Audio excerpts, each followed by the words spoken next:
Good evening and welcome to Face to Face. Francois, a filmmaker, has a redemption story that only a Christian could tell. It involves going AWOL from the Marines, getting arrested for robbing stores as a practice to rob a bank, and converting from Mormonism to Christianity. This is a roller coaster of a story, so strap yourselves in. Are you ready? Let's get into it.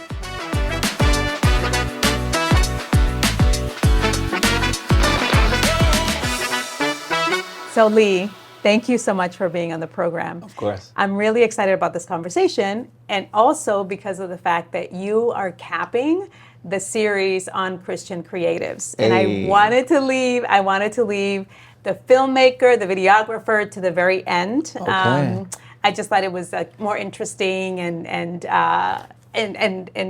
good, particularly given your story. Okay. That's kind of where I want to go right now, is your personal story, which I find is as interesting, or will be as interesting to the audience, as your story about videography and being a creative and kind of, being able to exercise that as a career right now. So tell us your story, because you did not grow up a Christian. So how did you become a Christian? All right, here goes. So as far back as I could remember, which is 8 years old, my mom, decided that we were going to join the Mormon Church, Church of Jesus Christ Latter-day Saints is their full title. And, I just always remember the Mormon missionaries coming to my house, always, doing Bible study. Sorry, not Bible studies. They were always doing scripture studies with the Book of Mormon and, the other books that they have. And that was like my earliest memory. And then from there, just kind of grew up in the church as part of, our regular routine. It wasn't until I turned 18 that I was sat in an office face to face with the, I'm forgetting what their titles are, but basically like the person in charge, the pastor, so to speak, but it's a different title.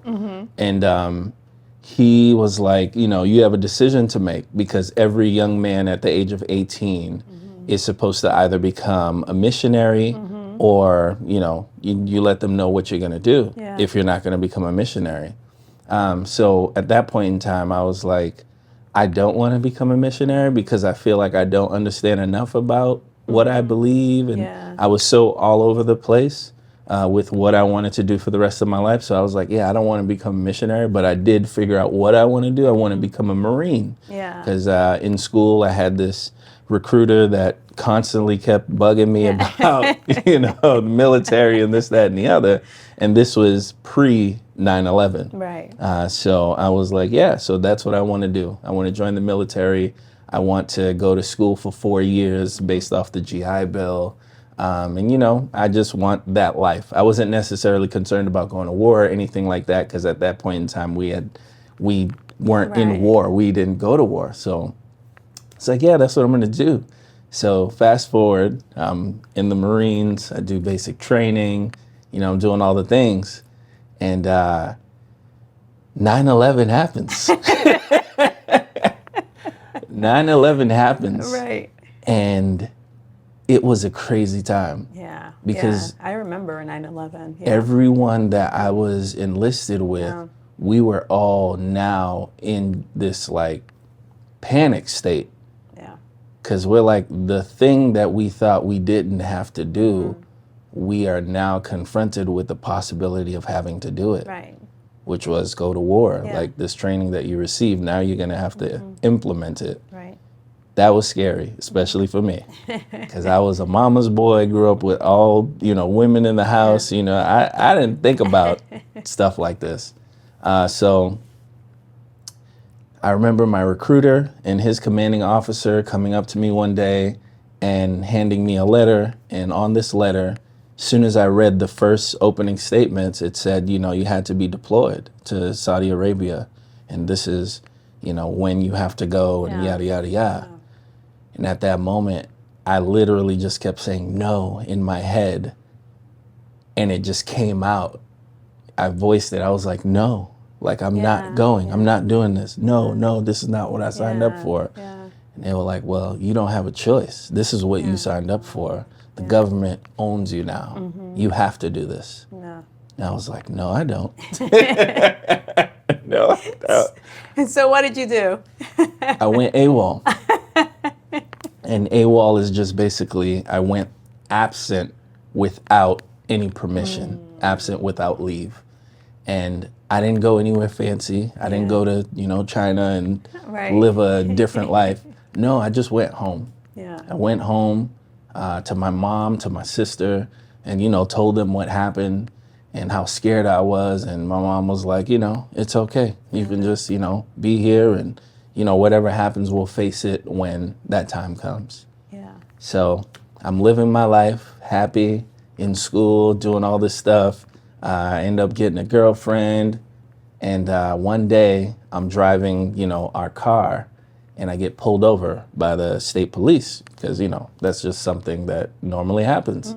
And he took my, you know, ID, paperwork, went to his car, took exceptionally long, and he never came back to the car. So I thought that was a concern for sure. And then I started hearing sirens. I'm like, I wonder if that's for me. Like, why are there more sirens in the area? Uh-oh. And it turns out that it was for me. He called in like a few other people because he had learned when he pulled up my name that I was a fugitive from justice. That's literally what is still on my, you know, Corey today. And man, when they said that to me, I felt like I was in a movie. Seriously. Yeah. Because I'm like, I didn't do anything to warrant that. Right. That. Right. What? Right. What are you running from? Yeah.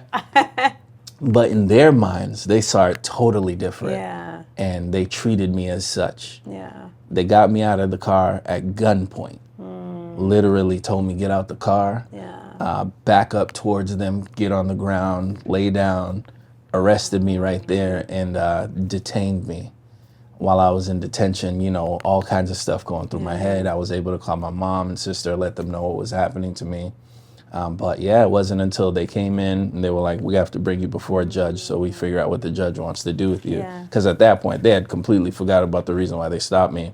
Yeah. They were more concerned about why am I a fugitive from justice, because there was no other information other than that I had to be detained for the military. Right. Right. So they told me that the military is coming to pick me up from Quantico and I would be turned over to them. Scariest thing in my life. I can't imagine. Yeah. Wow. Especially just not knowing like what is about to happen to me. Yeah. So they show up, you know, they do their little, you know, act or whatever, act all tough. And we get in the plane and they completely change. They completely changed. They're like, yeah, what's up, man? How you doing? What's your name? Lee? Yeah. How's life, man? What you been up to? Like, totally different people. Right. It was the funniest thing to me. And then we get have to keep up appearances, you know? Yeah, They're supposed to be tough guys. Yeah, because that's not how they were when they showed up. So yeah, we get to Quantico.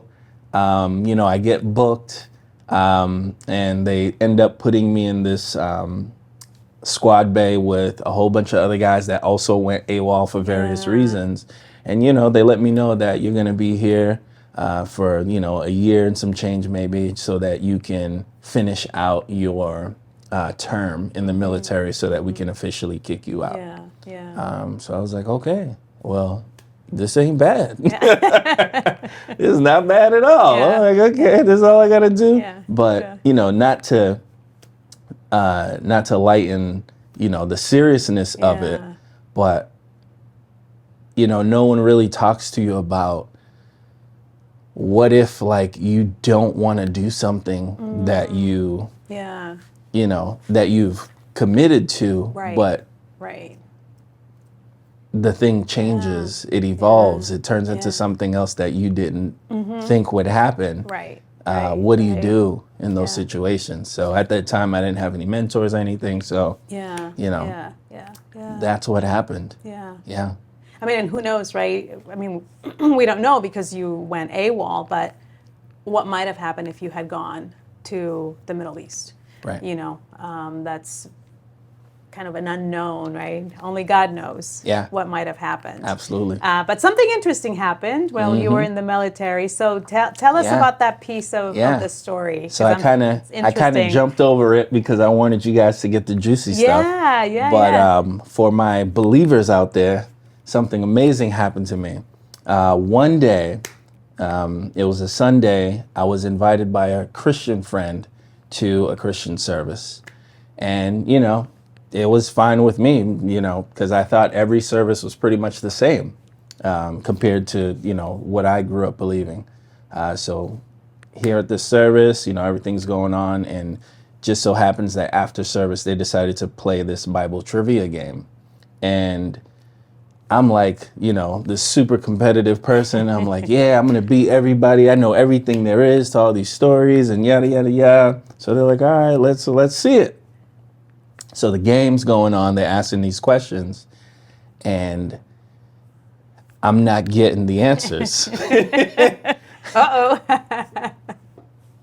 Not only am I not getting the answers, I actually don't even know what stories they're even talking about. Yeah. I didn't know the people. Yeah. I didn't know time, place, location. I didn't know anything about, it felt so foreign to me. That was a eye-opening moment. I'm like, wait a minute, why don't I know this stuff? And I've been to church every Sunday with my mom my whole life. Right. And it turns out what was happening was I realized that I had never read the Bible and I had never had the Bible read to me. And I was 18 years old. Yeah. So that's what I was being confronted with at that moment. And it was embarrassing. Yeah. They're like, where you at? Thought you were going to be, competitive and know all the answers. Where you at? It was embarrassing. I went back and I was crying because I was like, I don't know what that was. Like, I don't know what's going on. Like, I've been going to church my whole life. How come I don't know anything about this? And then, my friends started, witnessing to me and telling me and, it wasn't until, I got out of the Marines that I started searching more and I started making more friends who were Christians, and they were inviting me to church so that I can hear these stories and I can find out what Christianity is all about, what even the word believer means. And at that point in my life, in my early 20s, I was becoming a believer. I was like radical and on fire for Christ, like literally memorizing verses and teaching Bible studies and doing all these things that I never saw myself doing because I was like, I didn't want anything to do with the Mormon church going on a mission and teaching about Jesus Christ. I didn't want anything to do with that, but here I am doing it. Oh man. Well, what's pretty amazing to me is the fact that you went to the military and it was there in a place where you eventually ran away from because you didn't want to go to war, that you actually came to faith, that somehow that was still supposed to happen. You were still supposed to go to the Marines and enlist so that you could come to Christ. I love the way God just orchestrates things in our life. And that's what seems to have happened here. And you've been following the Lord ever since. Ever since. So let's transition. From videography, because part of your story is this love of film, and so tell us about that piece of your life and sort of when that began, as a passion for you? Okay. Because it all kind of connects and intersects, right? You know, your Yes. life and then videography and all of it is somehow connected. So Yeah. share with us that passion.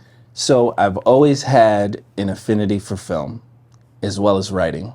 Yeah. Always excelled at creative writing, English classes, you name it. Yeah. Like I was always the A student in that class. Teachers have always told me that you're going to be great at either speaking, writing, an author, like whatever stories that need to happen, you're going to be good at it because you're really good. Yeah. So I'm like, okay, I always heard that, but didn't exactly know how and where it would apply. Yeah. Yeah. Found a video camera back in the day that I used to use to just make mini home movies with my sister, friends around the neighborhood. And then that turned into, you know, after coming back home from the military, I ended up going to school. I didn't go to school for film, but I went to school for graphic design because that was another talent I had, which was to draw, create things. Yeah. And I felt as though going in for graphic design, I would somehow still find my way to film because they share the same space, kind of. Yeah. So ended up going to school, and during that time I was with, you know, someone, and that relationship ended, and I ended up moving back in with family because at this point my mom and my sister, they had moved to Utah because my sister was enrolled in school. So they moved to Utah and I was here on my own. So I moved back in with some family members, and while there ran into cousins that I grew up with, you know, filmmaking and doing all that stuff. And watching a movie one day, we came up with this idea that we wanted to rob a bank because we were poor for no other reason other than we just needed money. We were in a really desolate kind of headspace. Yeah. Where we were like, and even though by this time you were a Christian. I was a Christian. So how did that play in your mind, right? It was a cousins, battle. A bad idea. It was a battle. And yet, trust me, it was a battle because I'm like, this is not a good idea. Yeah. Like it just isn't. And I didn't exactly have the words and necessarily know all the reasons why, other than we could go to prison for the rest of our lives. Are you sure? Yeah. And it didn't take, it didn't take too much convincing for me because it was like, yeah, but we could also be rich. Yeah. If we do it right. Because, you're a man of movies, you know how, how these things are done. So like, let's figure it out. How can we do it? So we realized that we needed a lot of practice. So what we did was we started committing armed robberies on these smaller, convenience stores. Very small, low-scale stuff, but we needed it to build our confidence and also to figure out, how we would operate if we were to rob a bank. Right. So fast forward, we're on the last one, and we end up getting caught. We got caught, booked, brought in, sentenced, and here we are now in state prison as adult felons for the first time in our lives. But once again, God was involved. Yeah. Because during our sentencing, we were put in front of a judge that was known as Santa Claus to the felon community. Because Judge Ball is her name, she just had this thing where she really cared for African American men, and she wanted to give men like us second chances because she just understood the struggle that we faced and, how things didn't exactly line up right for us in our lives, and that we needed second chances to be able to prove ourselves. And that's what ended up happening. We received a lesser sentence, all because we were in front of Judge Ball which is why I was able to come home like early. Yeah. Yeah. And while I was, transitioning out of prison, there was a pastor from the church that I go to now who was doing a workshop every single weekend. And in that workshop, he was, teaching us these life skills and preparing us for coming home. Yeah. Yeah. So with all of that knowledge and with all of those things. And I don't want to interrupt you. Yeah. I want you to keep going. But one of the things that I remember you mentioned is that you did not have a father in the home, that there was an absentee father. As well as part of your story, which definitely plays into some of these things that happened in your life. So Absolutely. I'm sorry, continue. Yeah, I wasn't just this crazy guy not listening to my parents. No. My mom, she worked hard every single day. She went to work at like 7 a.m. We didn't see her until 7 p.m. So we kind of just ran, not we, but me. I kind of just ran the streets with my friends, pretty much gave in and did whatever they wanted to do. So that's why it was easy for them to kind of convince me to latch into this plan. But when I eventually was transitioning out, this pastor, he gave me all of these life skills and the things I needed. And I ended up working at Popeyes in Fenway, which is no longer there. And that was my transition job. I had to be there while I was at a pre-release, which is still minimum security prison, before I could come home, because they wanted to just make sure that I could readjust into society, because I had just did 3 years behind a wall, living with, the lowest of the low. So I'm here at this job, and some of the things that the pastor was saying, it started to set in. So I started to make these goals for myself. And the goals that I brought up to him in those workshops was, when I come out, I want to do more with filmmaking, graphic design, and kind of the interests that I had as, my younger self. And that's what I did. Every single week when I got paid, I started buying pieces of equipment that I had no idea what I was going to do with. Tripod, a camera, a memory card, a microphone, a this, a that. And I had no idea how to use any of these things. But at that time, YouTube was around. And YouTube wasn't the way it is now, but it was still around. And there were teachers on there who were, just giving out all of this free knowledge. So I took advantage of that full force. I learned everything that I know today and more on YouTube. Never went to school for film. And then I ended up joining the church that the pastor goes to. And I eventually talked to the person in charge of the media team, and I said, hey, I want to be part of this team. I'm not looking for any money or anything. I just want to, just get some skills and figure this thing out. Long story short, he ended up stepping down. They made me the director of the media team there and paid me, obviously. Now, how long ago was this? This was 11 years ago. Wow. This was 11 years ago. Yeah. Wow. It's crazy when I say that, because I can't believe it was that far away. But yeah, 11 years ago, he stepped down and I stepped up, and I've been there ever since, creating content, filming, been, just being blessed with several opportunities that I honestly don't know how I would have come across if it wasn't for, that initial meeting and just the way that I was brought in. Well, one of the things that I love about your story, first is just how God works, and how it's clear as you're telling your story, just how God was over all of your life, right? Even in the mess ups, right? And He is in our mess ups. Absolutely. All of the time when we mess up.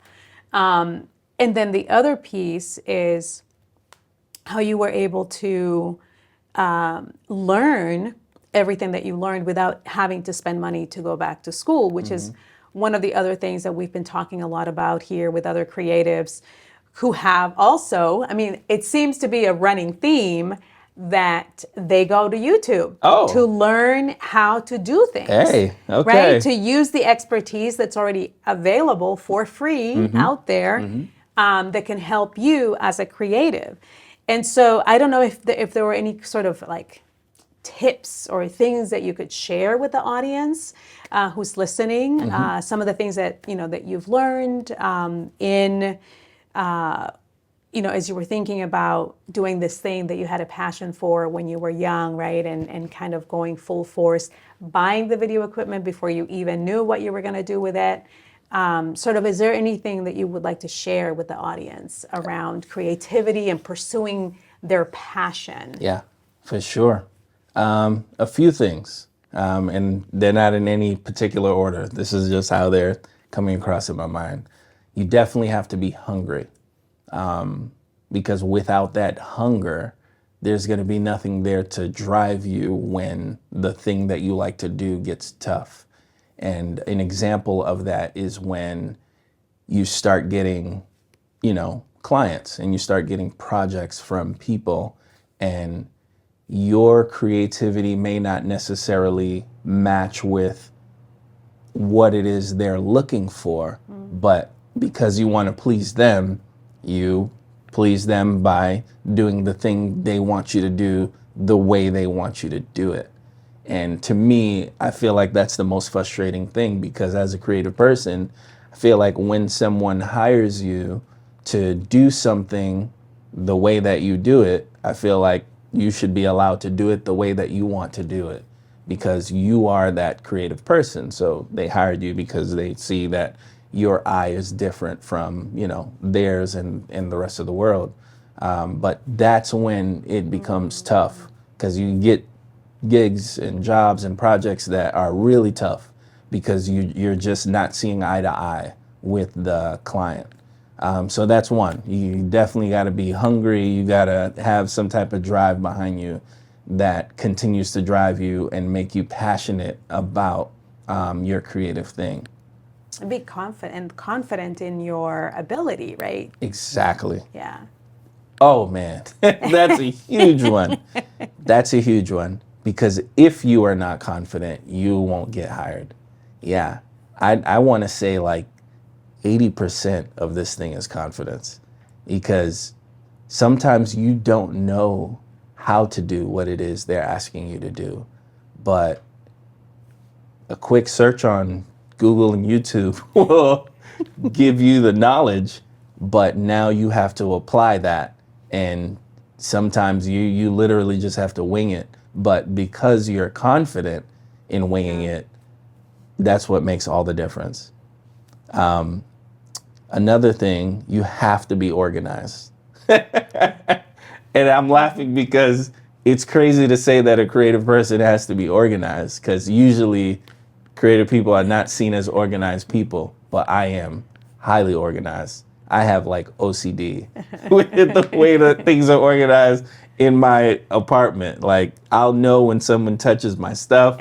I know where every single thing is because I place it there every single day.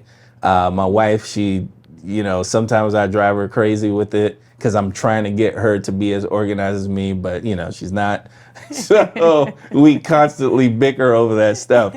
But you definitely have to be organized, because that's going to follow through in your career. Because, when you pack your bags and equipment and all of those things, and you're very organized, you're going to know every single thing is there. You're going to know you didn't forget anything.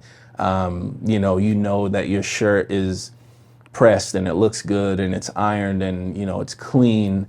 And people take you more seriously because you just look professional. Your stuff is professional. Your stuff is not dirty.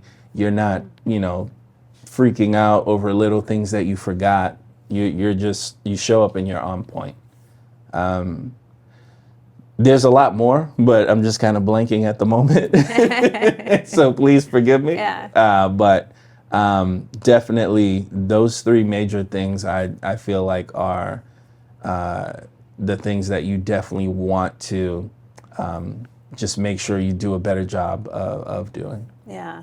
And, organization is, I'm glad you mentioned it. It hasn't come up too frequently. I think a lot of our conversation around tips and stuff, we've talked a lot about kind of time management, especially if you're, kind of a graphic designer or an artist, a painter, or some other craft, right, that you're building. I had Caleb McCoy here. He talked about kind of, for him, it's a little bit of a different process, but he still has to sit down once he gets those ideas and do the work, right? And spend time doing it. So time management is definitely another one that I would like to just communicate to the audience. And, I love that you said organization, because for any creative in any field, you have to be organized. Absolutely. And I think your level of organization gets stressed the more clients you have, and sort of your ability to be professional and to show up on point will depend on your level of organization and definitely. how well you're able to kind of keep everything organized. Absolutely. So I'm really glad that you mentioned that. Yeah. But tell me, because obviously you didn't start as a media director. You began watching the YouTube, getting a little bit of experience, getting clients. And so what was that process like? One of the things that we want to make sure we share with people watching who want to be entrepreneurs, and like you, I mean, there are some people doing it part-time, right? Because they have to work. They can't use it as a full-time job. But perhaps someone out there wants to go in that direction. Yeah. So for someone who wants to eventually become a full-fledged creative, doing that as a career and exercising their passion full-time, what are some things along the way that they should make sure that they do in trying to build their business? Gotcha. How can they go about that and do it successfully? Gotcha. I'd say what I did was you have to start from, you have to go backwards. So instead of learning everything, kind of like from the beginning and, taking those steps, you kind of have to go backwards. You have to figure out what the end goal is for you. And the end goal for me, and still is to this day, is I want to make movies. So that's where I started. I started not only just watching and dissecting movies, but also watching YouTube videos that specifically gave me behind the scenes of movies, how they're made, what the set looks like, how the set operates, what are the different job titles and roles, what do people do? And I started from there and just worked backwards to like start to figure out what camera I needed, what equipment I needed, how they worked. Yeah, that stuff didn't matter to me. I wanted to know, okay, when I show up to a film set, what do I need to do? What do I need to know? Like, what's the terminology? And man, like my mind was blown because I had no idea that so much went into actual filmmaking and making a movie, these huge movies that we see. Those credits at the end, those things are serious because there's like hundreds and hundreds of people that are there to make a film. The other thing is I also got involved with Boston casting. So no matter what field you're in, make sure you try to somehow get your foot in the door of the industry of the field that you're in. So Boston Casting, they reached out to me a few times, and I was on the film set of movies that were being shot in Boston. I played an extra, but just me being there, being able to be like in proximity to the actual folks that are creating the movies that we love was just an experience I could never take back. And I know to other folks that, that's nothing. But to me, that was everything because I was like, this is where I want to be. This is where I see myself. So it was just such a beautiful experience. Everything down to the makeup artists. I have a tattoo, and I didn't know that makeup artists, you had to cover up any tattoos that people have, make sure the clothes they're wearing doesn't have any logos. They need to clean up your face and do all these things. It was just, it was just eye-opening for me to realize how much actually went into it, and all of the details that they paid attention to. So yeah, I was very grateful for those experiences. But then, going backwards some more, I figured out what I liked, what quality I liked from what camera. I started off with a Nikon, no shade to Nikon at all, but this particular Nikon camera, it was limited in what it could do.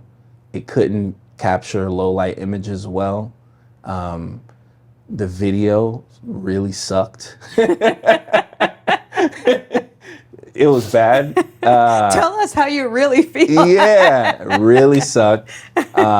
Everything about it was just bad. And it wasn't until I started specifically researching that particular thing, like image quality, what's gonna last long, what's not gonna overheat. I've lost clients. To this day, there's one client that I continue to run into. Yeah. All because we're working in the same events now. Yeah.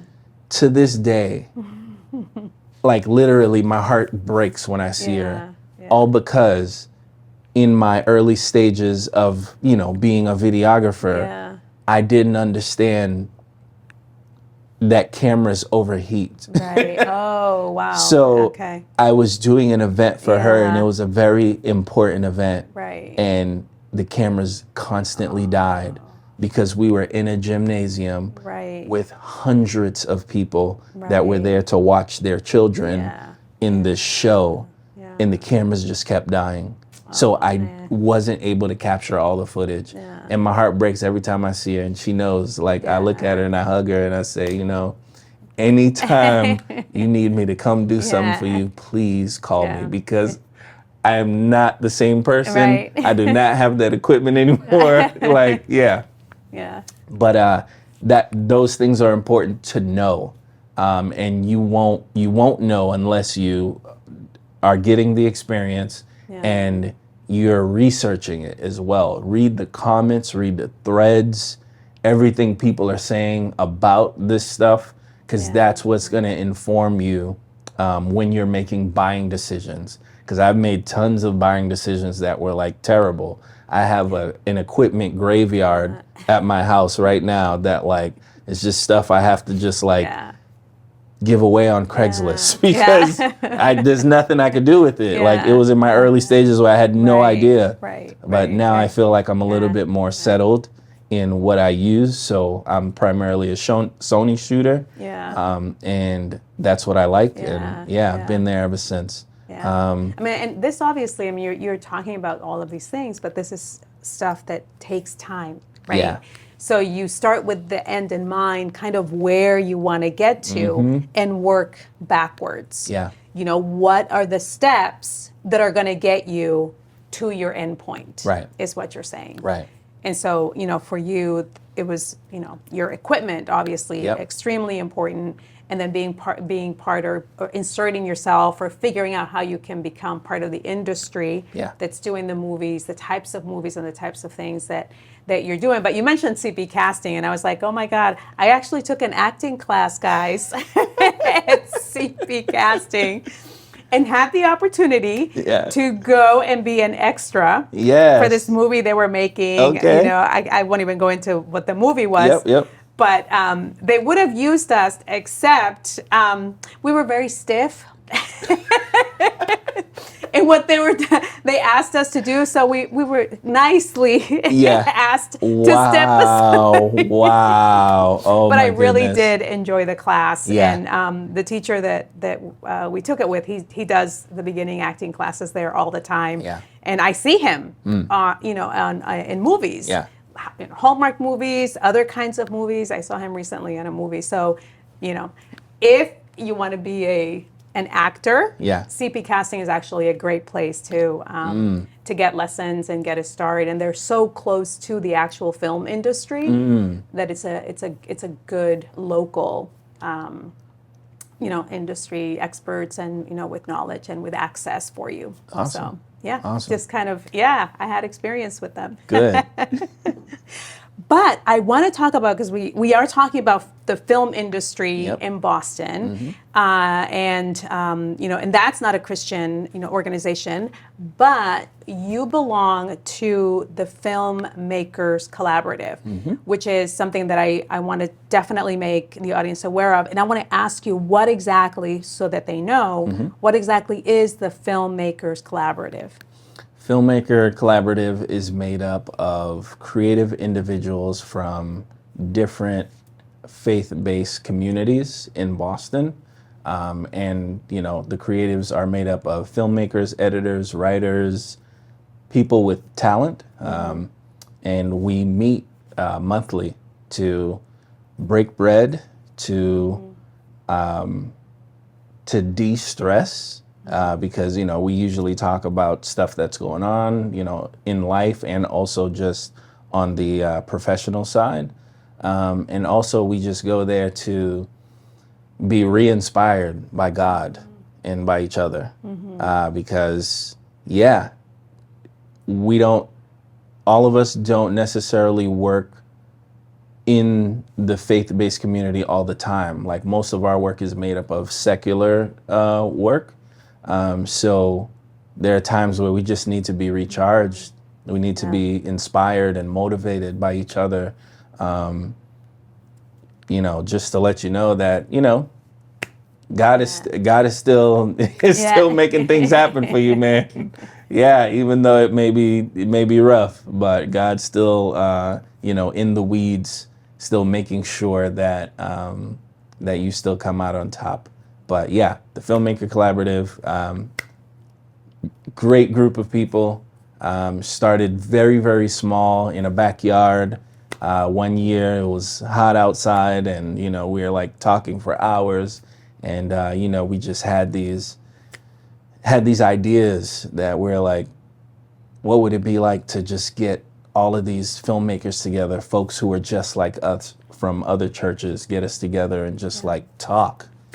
What would that look like? Yeah. And the Collaborative was born, I want to say a year or two after that, and it's just been wonderful ever since. Hundreds and hundreds of members, and we constantly come together to do activities and a lot of fun stuff that it's really really touches the heart, and also just informs our walk. Continue to keeps us motivated, and there's also a lot of collaboration that goes on as well. That's the fun part, where we get to actually work with each other on each other's gigs. Yeah, but tell me, and I don't know, again, this is just me asking and wondering as you were talking, lots of questions coming up to my mind in terms of the Filmmaker Collaborative, because it is a group of Christian filmmakers, writers, what have you, creatives. Is there an opportunity within the Filmmaker Collaborative, and this maybe I'm projecting, or maybe asking you to do this as part of the collaborative? Yeah. If there is someone who is interested in learning about film, or having a mentor who can walk alongside them, if this is their interest, they want to become a videographer or be involved in film as a Christian, is there an avenue for that person to get connected with you guys, or or is it strictly for people who are already filmmakers and writers and within the film industry? That's a great question. And to be honest, that doesn't exist yet. Doesn't exist yet. Yeah. However, I feel like me, myself, a few other folks who I've also been hearing from, we're actually being primed to do something like that. Yeah. because I have been to different schools, high schools in the area where I have done that exact thing. I've been to different churches. I'm going to a church next week in New Jersey to actually just talk to their media team and teach what I know, because, you know, we didn't realize how important this actually is, because this is a ministry. As much as people don't usually, you know, Right.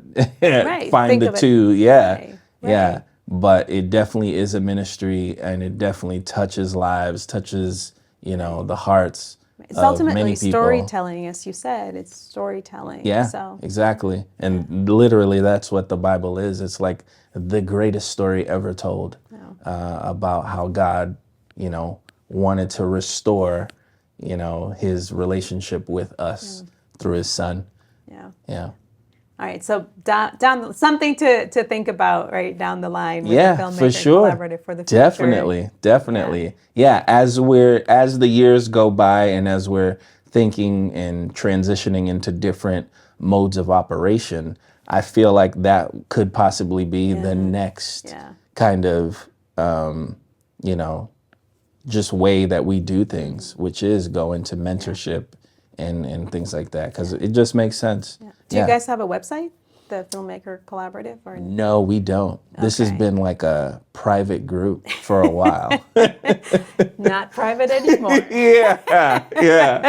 It's just been kind of, you know, word of mouth. Like, Cat's out of the bag if now. you know, you know. But yeah.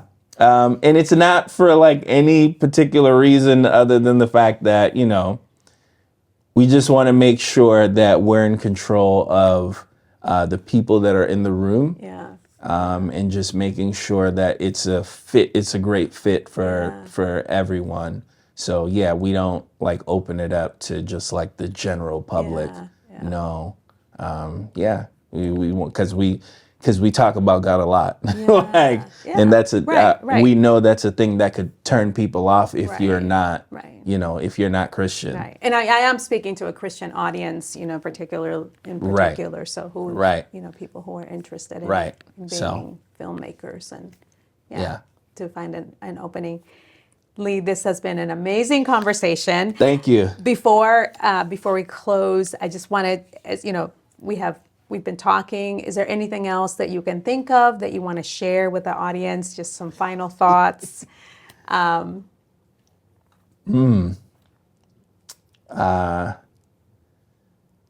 Trust God, no matter what, because His direction, His guidance, His everything is always better than what you can come up with. And that's what I had to constantly keep being reminded of throughout this crazy hills and valleys experience that we call my life.